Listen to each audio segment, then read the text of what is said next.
आत्मवंदन सभी को। Discovery of self में आप सबका बहुत बहुत स्वागत है। आज की वीडियो में हम कली हनुवानी पुस्तक का स्वाध्याय कर रहे हैं, जिसके ऑथर हैं शून्य। ये पुस्तक स्वयं हनुमान जी ने लिखवाई है श्रीलंका के जंगलों में, जहां वो हर 41 ईयर्स के बाद में मातंग आदिवासी जो कि उनके शिष्य हैं उनसे मिलने आते हैं और ये ब्रह्म ज्ञान देते हैं। इस बार ये ब्रह्म ज्ञान कली हनुवानी पुस्तक और इमॉर्टल टॉक्स बुक 1, बुक 2 और बुक 3 के फॉर्म में हम तक पहुंचाया है। तो इसके पहले हमने प्रस्तावना का पार्ट 1 और पार्ट 2 कवर किया है, जिसमें हमने ये देखा कि किस तरह से कनाडा के टोरंटो शहर में रहने वाले हनुदास जी को हनुमान जी ने कुछ क्षणों के लिए, जब वो शून्यता का अनुभव कर रहे थे अपने पुत्र के अंतिम संस्कार के बाद में, उन शून्यता के क्षणों में उन्होंने दर्शन दिया और उसके बाद में वो भारत आए अपने गुरुदेव के साथ में। भारत आने के बाद में गुरुदेव से ज्ञान प्राप्त करने के बाद में वो एक गंतव्यहीन यात्रा पर निकले, जिसके कुछ महीनों के बाद में उनको ये पता चला कि श्रीलंका के जंगलों में कुछ मातंग आदिवासी रहते हैं जो हनुमान जी के शिष्य हैं और हनुमान जी को देख सकते हैं। अब प्रस्तावना के भाग 3 और अंतिम भाग में आगे चलते हैं। उन्होंने यह मान लिया था कि उनका गंतव्यहीन भ्रमण अंततः किसी गंतव्य तक पहुंच गया था। संभवतः उनकी आत्मा में ज्ञान की तरंगे उत्पन्न हो गई थी। कदाचित वे वहां पहुंच गए थे जहां गुरुदेव और हनुमान जी उन्हें पहुंचाना चाहते थे, किंतु 2 अन्य संत जो मातंगों के व्यवहार को समझने में उनकी सहायता कर रहे थे, उनसे सहमत नहीं थे। उनका मानना था कि उन आदिवासियों का अध्ययन करना समय को व्यर्थ करना था। कई महीनों मातंगों की गुप्तचरी करने के पश्चात उन्हें केवल 7 चिन्ह हाथ लगे थे, जो टूटे हुए मिट्टी के बर्तनों, वृक्षों, चट्टानों आदि पर अंकित थे। परंतु उन चिन्हों में कुछ विशेष नहीं था और वे यह बात अपने साथी संतों के सामने मान भी चुके थे। उन्होंने वैसे चिन्ह पहले भी कई बार सुदूर गांवों में आदिवासियों की झोपड़ियों पर चित्रित देखे थे। अपने गंतव्यहीन भ्रमण के दौरान वे ऐसे सैकड़ों अनुष्ठानों के साक्षी बने थे, जिनमें उस प्रकार के रहस्यमय चिन्ह विभिन्न वस्तुओं पर चित्रित किए जाते थे। एक तर्कशील मन भले ही उन अनुष्ठानों को अंधविश्वास सिद्ध कर दे अथवा उन चिन्हों को बिना सोचे समझे खींची गई लकीरें बता दे, उनका अपना मत वाद विवाद तर्क कुतर्क से ऊपर उठ चुका था। उन्होंने कभी उन चिन्हों का अर्थ खोजने का प्रयास नहीं किया। कदाचित उन चिन्हों को अंकित करने वाले जन भी उनका मूल अर्थ भूल चुके थे।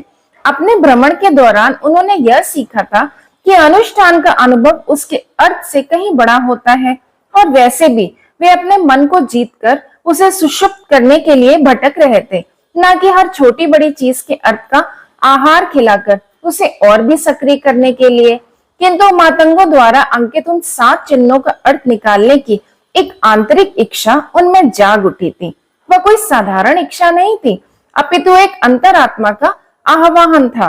वही आह्वान जो उन्हें इतने दिनों से मातंगों की गुप्तचरी करने के लिए प्रेरित कर रहा था। उनके 2 साथी स्वामी जी एवं ब्रह्मचारी जी, जो उनकी इस खोजबीन में सहायता कर रहे थे, अपनी रुचि खोते जा रहे थे। खोए भी क्यों ना, इतने दिन बीत गए थे और कुछ विशेष हाथ नहीं लगा था। कुछ समय पहले ही उन्होंने अपने दोनों साथियों के साथ मातंगों के मुखिया बाबा से मिलने का प्रयास किया था। बाबा ने उनको इतने चिड़चिड़े भाव से टाड़ा था कि ब्रह्मचारी जी वहां से अपने रास्ते हो लिए थे, परंतु उन्होंने स्वामी जी के साथ अपनी खोज जारी रखी थी। वे यहाँ आ गए थे जहाँ कुछ मातंग महिलाएं हनुमान जी को देख सकती थीं। हनुदास जी स्मृतियों के गलियारे से बाहर आ गए। उनके कानों में मातंगों के समूह में हो रही विशेष हलचल की ध्वनियां पहुंच गईं।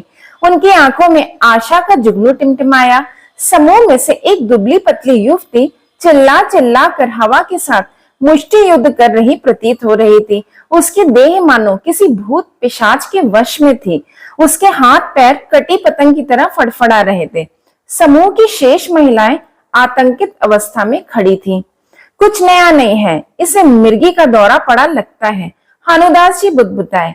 उन्होंने ऐसे दृश्य विभिन्न रूपों में पहले भी देखे थे। ऐसी विषमताओं को हर समाज अलग प्रकार से देखता है। कोई इसे काला जादू कहता है, तो कोई इसे भूत पिशाचों का आक्रमण कहता है। कोई इसमें दुष्ट शक्तियों का हाथ देखता है, तो कोई दैवी शक्तियों का आशीर्वाद। हनुदास जी इस विषय के हर पहलू को अपनी आंखों से अनुभव कर चुके थे, इसलिए उन्हें इसमें कुछ विशेष नहीं लगा। वे बोले, आज के लिए इतना कार्य पर्याप्त है, हमें अब लौट चलना चाहिए। इन मातंगों के यहाँ से जाने की प्रतीक्षा करते हैं। स्वामी जी ने सुझाव दिया। वे वृक्ष के तने के सहारे पीठ टिकाकर चैन से बैठे थे और एक लाल चींटी की गतिविधियों का रुचि से अध्ययन कर रहे थे। दौरे शेर होने के पश्चात वह मातंग युवती एक वृक्ष के नीचे लेट गई।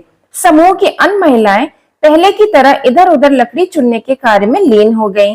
एक क्षण के लिए हनुदास जी को शून्यता का वह आभास हुआ जो उन्हें अपने पुत्र के अंतिम संस्कार के दिन हुआ था। उस क्षण में उन्हें सुप्त अवस्था में जान पड़ी। उस युवती के समीप 3 प्रकाश में आकृतियां दिखाई दी। वे आकृतियां ठोस नहीं थीं, अपितु अपने स्थान पर स्पंदन कर रही दिखाई दे रही थीं। यह दृश्य देखकर उन्हें आश्चर्य का एक झटका सा लगा और वे 3 आकृतियां दिखाई देना बंद हो गईं। उनके मन ने तर्क दिया कि वे आकृतियां प्रकाश द्वारा कृत एक भ्रम मात्र थीं। कुछ क्षण पश्चात वह युवती उठकर बैठ गई और तत्पश्चात सीधे सामने की ओर लुढ़क गई। ऐसा प्रतीत हुआ जैसे वह किसी अदृश्य शक्ति के सामने साष्टांग प्रणाम कर रही थी। हनुदास जी की आंखें उस अदृश्य शक्ति को देख तो नहीं सकती थी, किंतु उन्हें एक तर्क रहित आभास हो रहा था कि उस युवती का सिर हनुमान जी के चरण कमलों में स्थापित था। उन्होंने स्वामी जी, जो लाल चींटी को साधन बनाकर ध्यान अवस्था में चले गए थे, को हिलाकर उठाया और उनका ध्यान इस नए घटनाक्रम की ओर खींचा। कुछ क्षण के पश्चात वह युवती खड़ी हो गई। उसके हाथ प्रणाम की अवस्था में जुड़े हुए थे। वह उस अवस्था में बहुत देर तक रही। उस दौरान उसके होंठ ऐसे हिल रहे थे जैसे वह किसी से बतिया रही हो। आश्चर्य की बात तो यह थी कि उसके होठों में गति व उसके मुख पर हाव भाव केवल हनुदास जी को दिखाई दे रहे थे।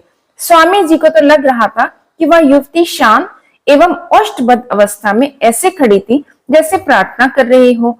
लगभग आधे घंटे के पश्चात जब वे दोनों संत उस स्थान को त्याग कर अपने ठिकाने की ओर बढ़ रहे थे, स्वामी जी ने शास्त्रार्थ शुरू करने के उद्देश्य से टिप्पणी की। मुझे तो उस युवती के व्यवहार में कोई विशेष शोध करने योग्य बात नहीं दिखी।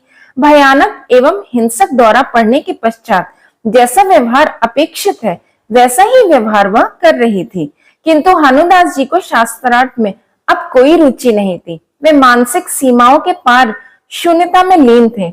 स्वामी जी सोच रहे थे कि एक और दिन व्यर्थ हो गया, परंतु हनुदास जी जानते थे कि उनका उस शक्ति से मिलना केवल एक डग दूर था जिस शक्ति से मिलने के लिए उनकी आत्मा तरस रही थी।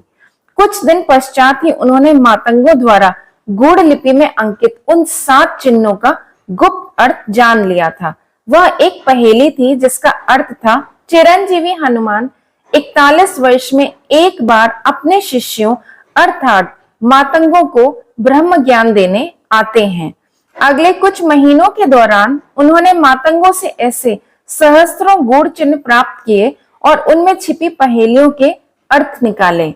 उन चिन्हों में हनुमान जी द्वारा उनके शिष्यों को प्रदत्त पूर्ण ब्रह्म ज्ञान समाहित था। वह ब्रह्म ज्ञान आगे चल के मुख्य धारा के समाज में रहने वाले भक्तों को कली हनुवाणी नामक पुस्तक के रूप में प्राप्त होना था।